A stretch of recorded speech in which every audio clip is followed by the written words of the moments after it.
हमारे समाज में पढ़ने वालों की संख्या बहुत कम है। जैसे ही सुनते हैं कि यह बात बोली गई है, तुरंत भावना आहत होगी, इसके बारे में फैक्ट चेक नहीं करेंगे कि आखिर वास्तव में ऐसा बोला गया तो क्या सच में उस ग्रंथ में लिखा होगा। अरे भाई, आपको ढूंढना चाहिए, प्रयासरत होना चाहिए। जब शिक्षा प्राप्त की है तो खोजो।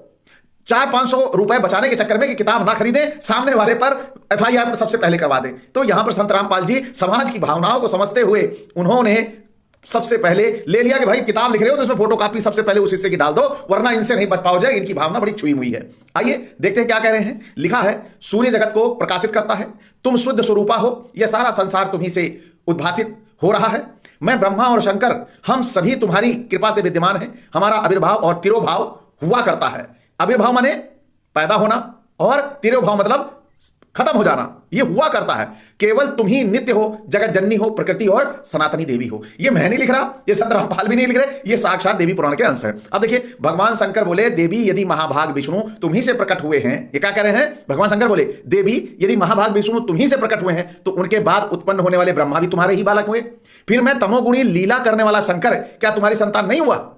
तो अर्थात मुझे भी उत्पन्न करने वाली तुम ही हो। सिवे संपूर्ण संसार की सृष्टि करने में तुम बहुत चतुर हो।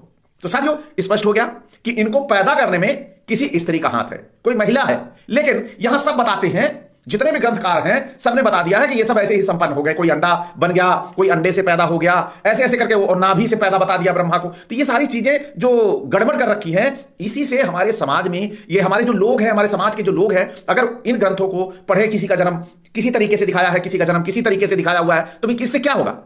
भाई हमें अपनी जो धर्म है हमारा, उस पर कैसे विश्वास टिकेगा? हमें लगेगा कि वास्तव में कोई बेवकूफ हमको बना रहा है, कोई हमको ठग रहा है, तो ऐसा प्रतीत होगा।